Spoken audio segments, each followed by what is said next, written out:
Arizona Territory. 1873, the sun had barely crested the red cliffs behind the town of Chenega Wells when the first stone hit the dry dust beside her boot. Nessa Calloway did not flinch. She had learned long ago to keep her chin high, even when the world tried to bury her in shame.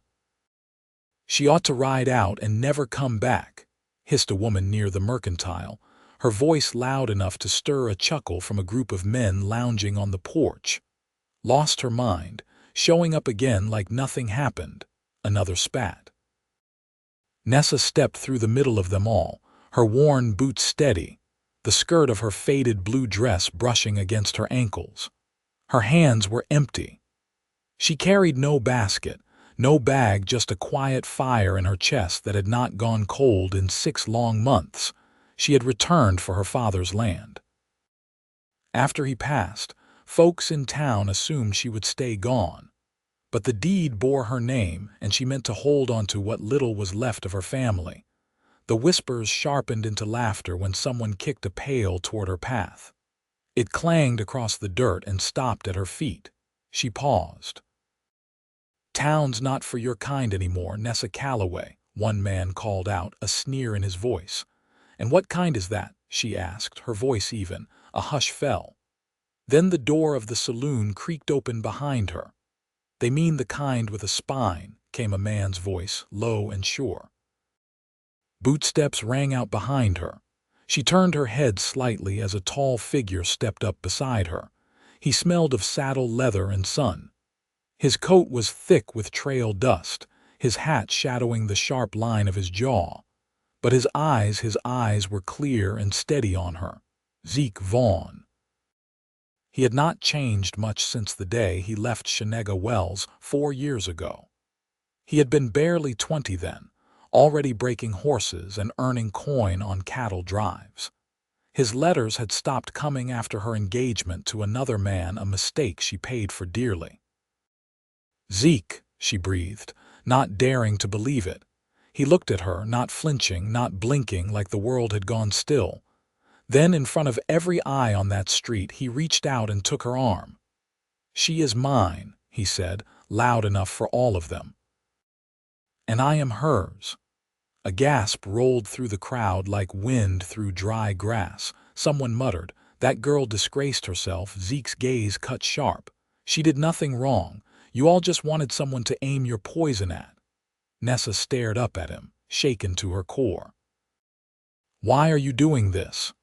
"Because I never stopped loving you," he said, not caring who heard. It took her breath.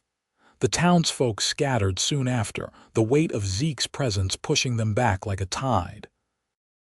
He led her away from the mercantile, his hand warm around her arm, his touch honest and steady.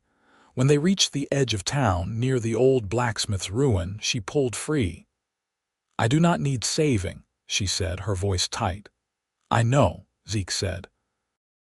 "But I will stand beside you anyway." She looked at him hard. "You do not know what they say, what they think happened with. I know enough," he said. "Your husband ran off and left you. That is on him, not you." Her hands trembled. "He left me 6 months after the wedding. Took every cent, and folks figured I must have driven him off. Then my pa passed and the letters stopped coming, and I never stopped writing," Zeke said, voice rough now. "I sent every letter I could. I thought you were happy. I thought you chose him." Her lips parted and something inside her cracked. "I did not choose right," she whispered. Zeke stepped closer.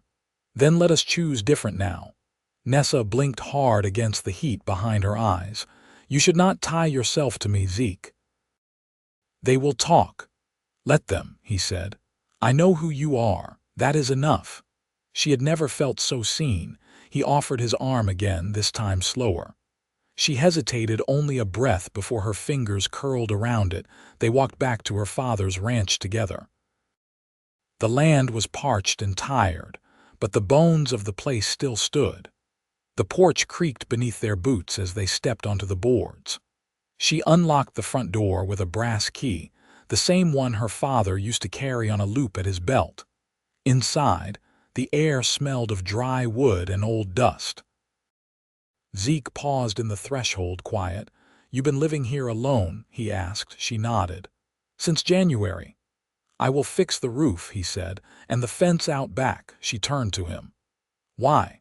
"Because you should not have to do it alone," he said, simple and true. Nessa looked into his face and saw no pity there. Only care. Only certainty. That night he slept out in the barn, saying nothing more than good night with a soft look and a slight touch to her hand.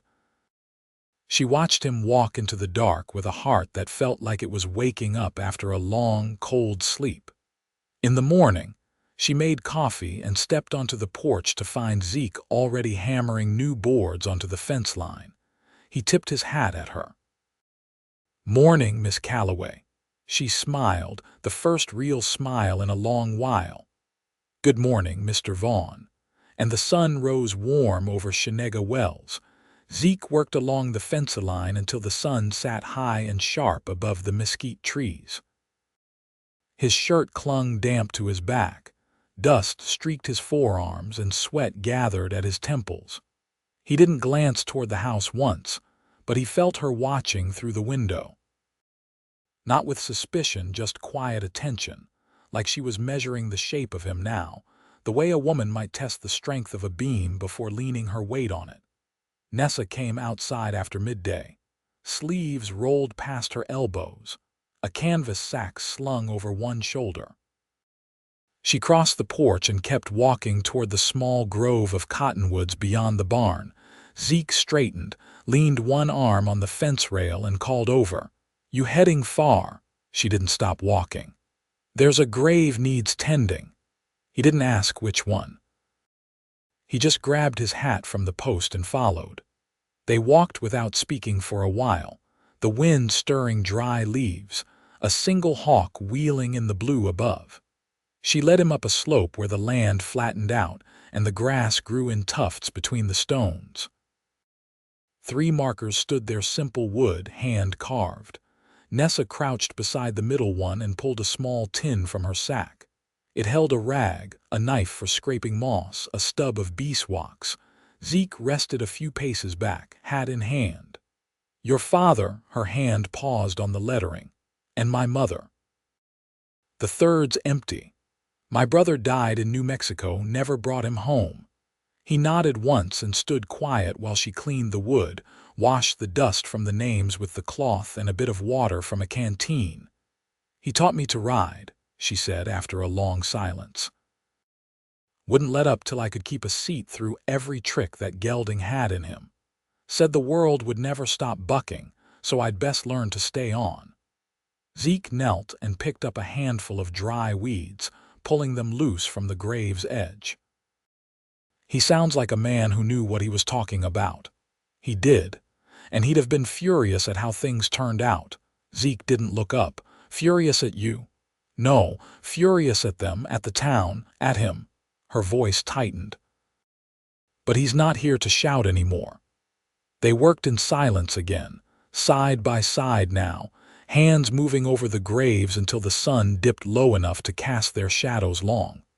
When they started back, Zeke didn't reach for her arm this time. He just walked near enough that the space between them felt like a promise instead of a distance.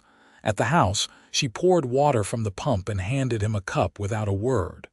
He drank, then wiped his mouth on his sleeve. "You hungry?" she asked. "I could eat." She nodded toward the porch. "There's beans soaking and half a ham left from Sunday. I'll split wood." She gave him a look, measuring again, but said nothing. He went to the stack behind the barn and took up the axe. By the time dusk settled, the woodpile had grown and the ham sizzled in the skillet.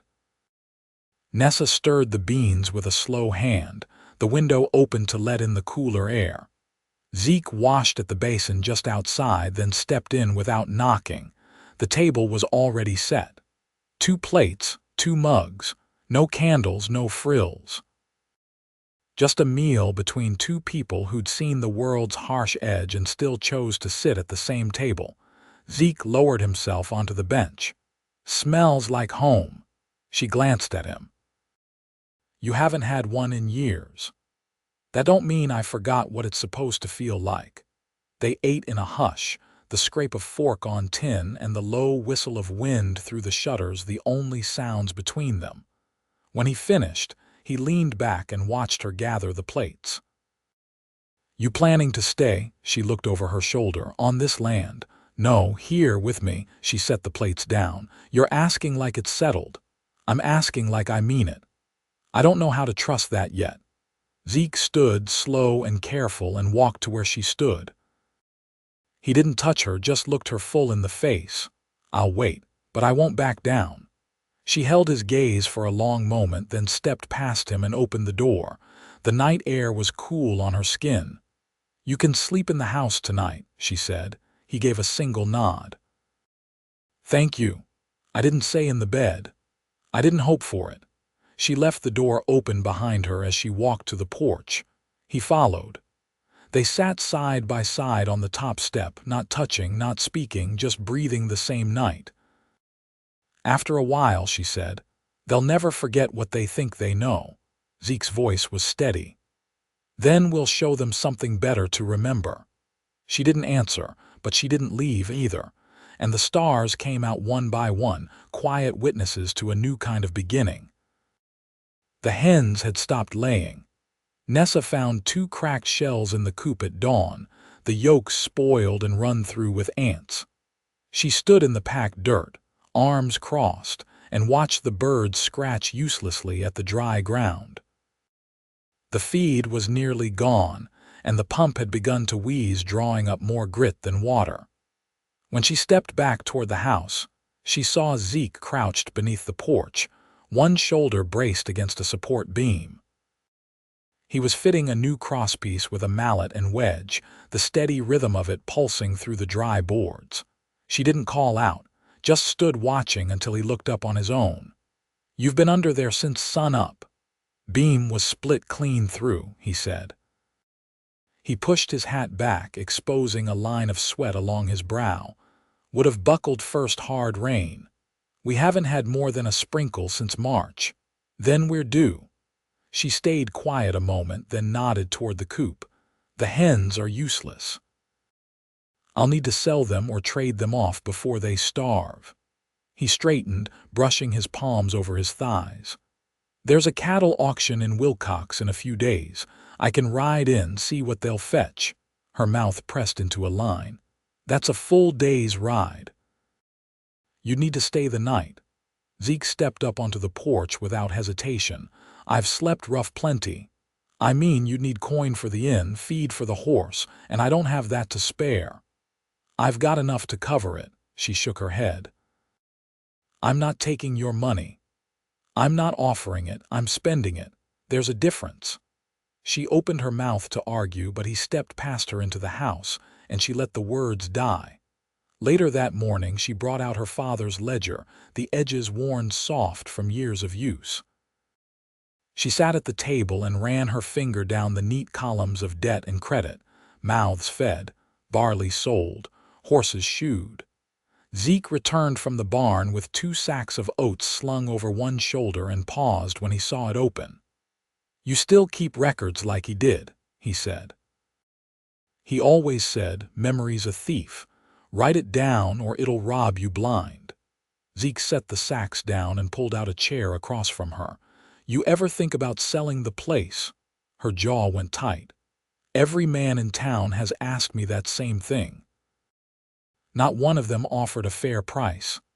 "I'm not asking to buy it," he said. "I'm asking if you ever wanted to leave." She looked at him then, truly looked. "I did, once." "What changed?" Her voice dropped. "I saw what waiting looks like. My mother waited for letters. My father waited for the rain. I thought maybe I'd try something different and stop waiting." He leaned back, slow. "You think staying here means you've stopped waiting?" She closed the ledger, fingers firm on the cover. "No. But it means I choose what stays mine." Zeke nodded once and didn't press. When he stood, he crossed to the window and looked out toward the barn. "There's a storm in the southeast," he said. "I saw the clouds building this morning." "They'll pass," she said. "Maybe. But I'll patch the roof anyway." By the time the wind began to rise that evening, Zeke had cleared the branches from the south eaves and hammered a fresh row of shingles above the parlor. Nessa brought him a strip of dried venison and a tin cup of coffee, which he accepted without a word. She sat beside him on the porch rail, her skirt brushing the back of his hand where it rested on his thigh. Neither of them moved. "I saw Miss Eliza Fisher in town last week," she said finally. Zeke gave a low grunt. "She still wear that hat looks like a dead crow," Nessa huffed once. "She said you'd been seen riding with the sheriff's boys last spring." "I did a few days' work escorting a prisoner up toward Prescott, that's all it was. She said you were looking to settle near Bisbee." "I was," he said. "Then I heard what happened here."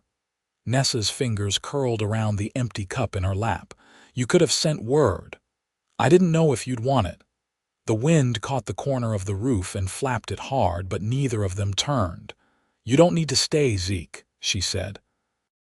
"I can handle this land." "I know you can." "Then why are you still here?" He turned to face her, slow and even. "Because I want to build something with someone who doesn't flinch when the world spits in her path." She didn't look away. "You sure you're not just chasing what you couldn't have before?" "No," he said. "I'm standing still for the first time in years." Nessa stood and walked to the porch door, then paused with her hand on the frame. "If you're going to Wilcox, I'll wrap up some of my father's tobacco. Might trade better than the hens." Zeke rose. "I'll leave before first light," she nodded once. "I'll pack you bread and salt." Inside, the lantern cast her shadow long against the wall. When she turned to hang her shawl, she touched her fingers to the doorframe, then let them fall. Outside, the wind swept through the cottonwoods, and Zeke sat back down on the rail. The air smelled of dust and the promise of rain. Zeke left before the sky paled, his saddle creaking in rhythm with the gelding's stride as he rode toward Wilcox. Nessa watched from the kitchen window, the hem of her nightdress brushing her ankles, one hand wrapped around a cup gone cold. She didn't wave. He didn't look back. That absence of ceremony felt truer than any farewell. By mid-morning, the house was too quiet. She walked the fence-line again, pulled weeds from between the porch steps, and hauled water from the pump what little it gave. The land was holding its breath. The storm Zeke had seen hadn't come, but something had shifted in the air.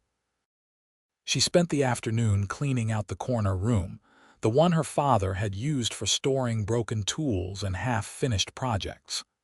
Dust rose in swirls as she moved crates and hammered shut a warped window shutter. By late afternoon, she had cleared enough to see the floor again. She stepped back, hands on her hips, breathing hard. The space felt different now, like it could hold something new. A knock came just before dusk. She opened the door and found Reverend Trask standing there, hat clutched to his chest. His face was drawn like he'd come a long way on foot and hadn't liked what he'd found at the end. "Nessa," he said, "I won't take your time long, I only came to speak plain." She leaned against the doorframe. "That'd be a change," he shifted, uncomfortable. "Folks in town are uneasy about you." "About that man," her arms crossed. "That man has a name." "I know it," he said. "And I know the Calloway name carried weight once, but things don't settle easy when tempers are stirred." She didn't move. "I'm not here to shame you," he said, "but I've heard talk. Some say you've taken a man into your home." Her voice was quiet. "He sleeps in the barn." "That may be, but perception's a mule that won't be led. I'm not asking anyone to carry my load." He looked past her into the shadowed hallway. "You've got pride, same as your father. But pride can make a woman lonely." She held his gaze. "Lonely's better than false comfort." He bowed his head slightly. "I hoped you'd come back to church. I hoped people would leave me be." She stepped back and shut the door. Night came without wind. She didn't light the lamp. Just sat in the rocker by the cold stove and listened. Crickets started. Far off, a coyote called. She stayed there until her spine hurt and her fingers went still in her lap. Zeke returned at dawn the next day, his shirt streaked with trail dust, leading a second horse. A small cart trailed behind it, rattling with 2 crates and a burlap sack. She met him at the gate. "You didn't say you'd bring company," she said. He tied off the reins. Traded the hens for feed and a short-term lease on the cart. Brought a few things back. He pulled the tarp from one of the crates. Inside were iron tools, a second-hand bridle, a row of fresh sown seed sacks.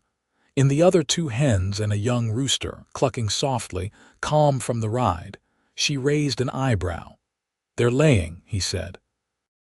"Man I traded with swore on his mother's name." She gave a short laugh. "I hope she was honest." He handed her a cloth pouch. Also brought back coin from the tobacco, not much but enough to start a new line of credit at the mercantile. She weighed it in her palm, then tucked it into her apron. "You could have kept it. I didn't ride all that way for myself." She turned toward the barn. "Help me unload." They worked until the sun sat high, sweat soaking through their shirts. She didn't ask about the inn or how he'd passed the night. He didn't offer. Whatever had happened in Wilcox stayed there. That evening they sat on the porch again. He'd split more wood. She'd boiled water and scrubbed the kitchen floor until her knees ached. He didn't speak first. She did. Trask came by. Zeke's jaw twitched. "What'd he want? To remind me that my name's worth less than it used to be?" He didn't look at her. "He's not wrong," she nodded slowly, "but it's still mine." After a long stretch of quiet, he said, "I saw a parcel for sale outside Wilcox. 20 acres, dry but near a creek. Could build something there." Her shoulders stiffened. "You think of buying it?" "I thought of asking if you'd come with me." She turned toward him, eyes narrowed. "You want to leave?" "I want to build a place where no one watches the door to see who's inside." She looked away. "This land's all I have left." "I know," he said. "I'm not asking you to give it up. I'm asking if you want a life that's more than surviving." She picked at a splinter in the rail. "You speak like it's simple." "It's not," he said. "But neither's staying." They sat without speaking for a long while. Then she stood, crossed the porch, and opened the front door. "You'll sleep inside tonight," she said. He didn't move. She looked back at him. "Not for the town, not for them, for me." He rose, slow. "Then I will." She stepped inside and left the door open behind her. He followed. Rain came 3 days later. It fell soft and steady, not enough to flood, just enough to soak deep into the cracked earth and stir the scent of juniper and clay. Nessa stood beneath the porch eave, arms folded, watching the drops darken the yard. Zeke leaned beside her, one boot braced against the post, his shirt damp at the shoulders where he hadn't bothered with a coat. "I'd forgotten what it sounded like," she said. He tilted his head. "You used to like storms." "I used to sleep through them.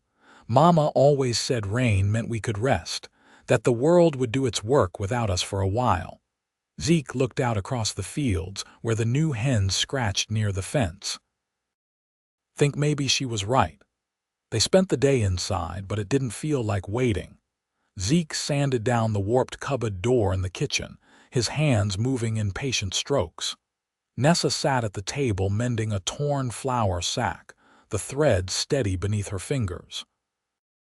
They didn't speak much, but the silence held no weight.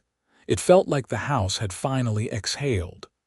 That evening she lit a small fire in the hearth, more to dry the air than for warmth.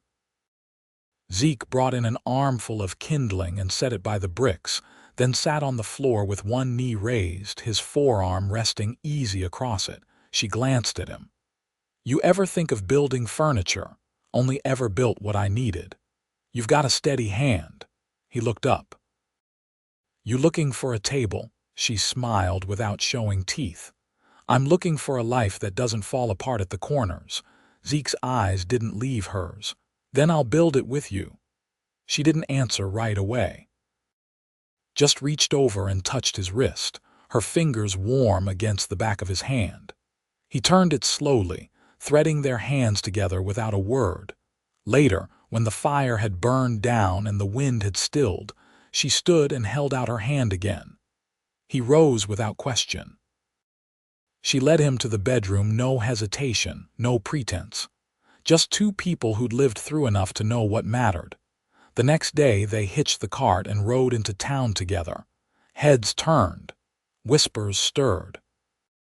But no one stepped forward, not even Reverend Trask, who watched them from the church steps with his hands clasped behind his back. At the mercantile, Nessa traded for seed potatoes, a bolt of muslin and a coil of lamp wick. Zeke bartered for nails and a small tin of linseed oil. When they stepped out, the sky was pale and cloudless again, but the streets still bore the damp scent of rain. On the ride back, she didn't speak until they'd crossed the dry wash outside town. "I've made peace with staying." Zeke turned his head slightly. "You sure? This land raised me." "It's not just dirt, it's who I am," he nodded. "Then I'll stay too," she looked at him.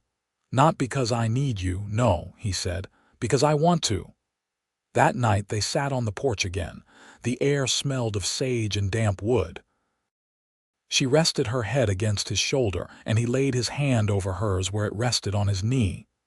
"I was thinking," she said softly, "that old room off the kitchen could make a good workshop." He kissed the top of her head. "Then I'll build you one." They married 2 weeks later. Quietly, without fuss. Reverend Trask came out to the ranch with a thin smile and a worn Bible. Zeke wore a clean shirt and the same boots he'd ridden into Wilcox with. Nessa wore her mother's brooch pinned to the collar of a soft gray dress. There were no guests, no music. Just wind through the cottonwoods and the sound of two voices promising to hold fast. The ranch changed, but not quickly. Zeke built a new chicken coop with cedar slats and a latching door. Nessa planted sweet peas along the fence. They sold eggs to the mercantile and saved every spare penny. By autumn, the first calf was born, a sturdy heifer with a white blaze and a steady gait. They named her Mercy. The town never quite approved, but it stopped interfering. Folks eventually learned that the Callaway land was no longer up for speculation, and that the woman running it had someone at her side who wasn't afraid to stand still. One evening near the end of the year, Nessa stood at the edge of the field behind the house, watching the wind ripple through the dry grass. Zeke came up behind her, his arms circling her waist, his chin resting lightly atop her head. "You ever think we'd have this?" she asked. "No," he said truthfully, "but I never wanted anything more than I do now." She turned in his arms and looked up at him. "Then let's keep it." They kissed there under the open sky, the sun dipping low behind the ridge, the lights soft and gold around them, and they did keep it. Through dry seasons and lean winters, through small joys and quiet days, they built something that didn't fall apart at the corners. Something built not from rescue or promise, but from choice, a life of shared strength, steady hands, and one long, hard-earned peace.